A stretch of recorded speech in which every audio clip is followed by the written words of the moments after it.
Seorang kepala desa ditetapkan sebagai tersangka utama dalam insiden Carok di Bangkalan, Jawa Timur.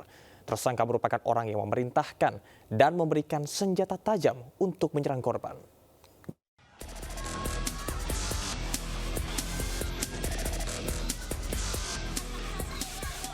Aksi serangan senjata tajam dilakukan warga atas perintah Kepala Desa Geger, Bangkalan terhadap korban di sebuah klinik. Tersangka diamankan unit Pidum Satreskrim Polres Bangkalan yang terlibat secara aktif dalam kasus Carok. Penangkapan tersangka berdasarkan hasil pemeriksaan tersangka lain yang sudah ditangkap sebelumnya. Kasus Carok berawal dari sebuah perselisihan di jalan antara tersangka dengan korban. Tersangka yang merasa tersinggung menyuruh salah satu perangkat desanya untuk memberi pelajaran pada korban sambil memberi bekal sepucuk senjata tajam. Perintah tersangka inilah yang menyebabkan terjadinya duel Carok. Kejadian ini memicu insiden lain yang sempat menggemparkan masyarakat Bangkalan.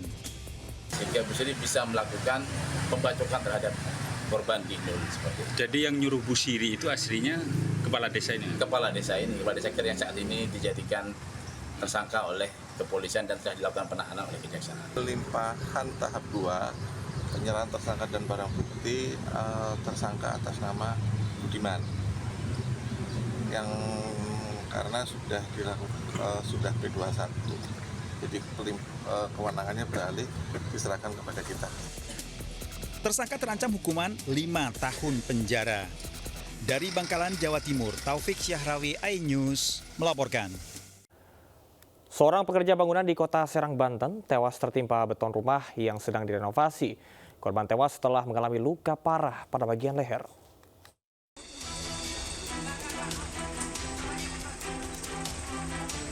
Proses evakuasi seorang pekerja bangunan tertimpa beton rumah warga di perumahan Taman Alam Lestari, Kelurahan Drangong, Kecamatan Tak-Takan, Kota Serang berlangsung dramatis.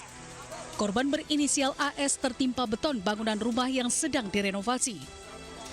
Saat dievakuasi, posisi korban terlentang di dalam drainase. Insiden ini terjadi ketika korban sedang melepas tiang bambu yang berfungsi sebagai penyangga beton bangunan rumah. Saat tiang bambu dilepas, beton bangunan rumah justru ambruk dan menimpa korban. Dia ambruk, terus tertimpa korban. Ambruknya itu mungkin karena kurang fondasinya kurang bagus, terus penyangga atasnya juga nggak ada. Proses evakuasi korban terkendala banyaknya puing bangunan dan berlangsung selama 20 menit. Korban dalam kondisi meninggal terluka parah pada tulang leher dibawa ke Rumah Sakit Dr. Derajat Prawira Negara Kota Serang. Dari Serang, Banten, Mahesa Apriyadi, iNews melaporkan. Seorang pencuri jadi bahan tertawaan warga di Surabaya, Jawa Timur karena berlumuran lumpur. Pelaku masuk ke selokan karena takut diamuk warga setelah mencuri ponsel.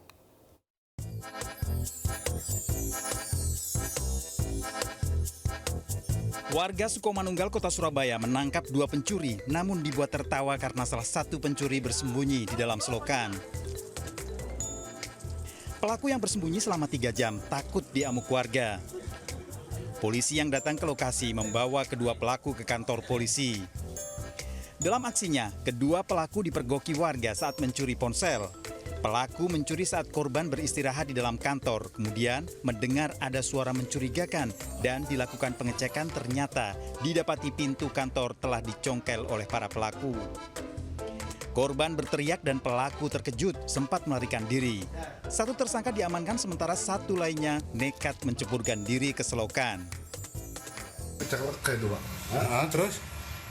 Terus nggak ada salah, nggak usah lari ke situ, Pak. Berapa jam kamu di situ sembunyi? Ya kurang lebih dari jam 4 sampai jam 7, Pak. Jam 4 pagi, jam 7. Untung kayak di... Kamu kenapa kok sampai lari ke situ? Nggak lari ke jalan raya gitu? Kamu bisa nggak ada jalan lagi, Pak. Nggak ada jalan lagi. Untuk yang Nijar tidak sempat dimasak. Untuk yang Agus yang masuk ke dalam got itu tomberan, mulai dari jam 4 sampai dengan jam 7 itu hanya 1 kali dipukul oleh masyarakat. Dan itu tidak mengakibatkan cedera yang berarti.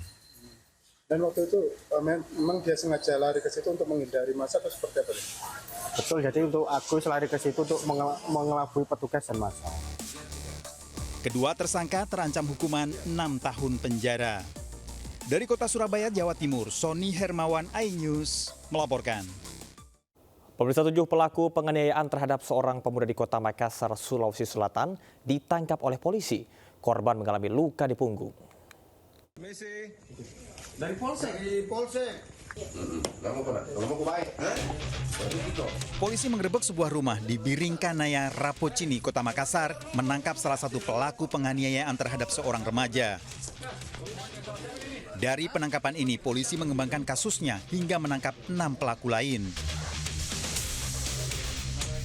Para pelaku sebagian besar masih anak di bawah umur. Korban dianiaya saat melintas di Jalan Tala Salapang 2, Kota Makassar, diadang para pelaku. Kemudian melakukan penganiayaan yang mengakibatkan korban mengalami beberapa luka, termasuk luka di bagian kepala, bagian punggung, dan beberapa luka di badan yang lain. 7 tersangka diamankan di kantor polisi dan dilakukan pendalaman terkait motifnya.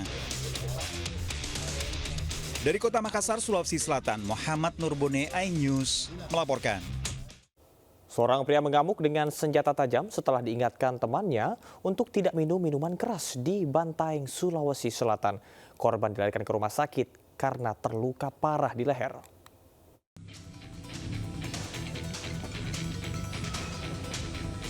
Polisi melakukan penangkapan terhadap pelaku penganiayaan di Jalan Jambua, Kelurahan Onto, Bantaeng.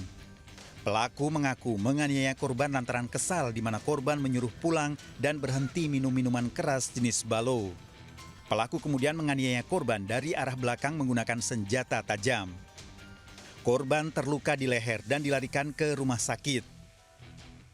Tersangka dapat diamankan, kemudian dibawa ke Mapolres Bantaeng bersama barang bukti sebilah parang.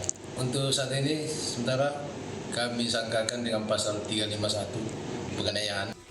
Tersangka terancam hukuman 5 tahun penjara.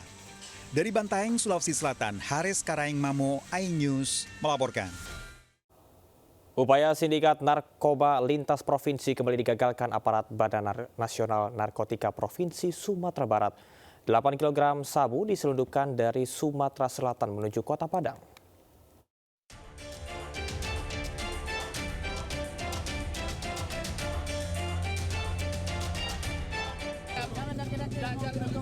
Empat kurir narkoba ditangkap petugas BNNP Sumatera Barat di kawasan Bandar Buat, Lubuk Kilangan, Kota Padang. Untuk mengecoh petugas, para pelaku menyembunyikan sabu di dalam sebuah mobil minibus yang diangkut menggunakan truk towing. Gerak-gerik mencurigakan akhirnya terendus petugas dan menemukan 8 paket besar sabu yang dibungkus rapi dalam plastik makanan olahan durian. Aksi penangkapan berlangsung dramatis dan sempat menyedot perhatian warga sekitar yang terkejut dengan modus penyelundupan dan terbilang nekat ini.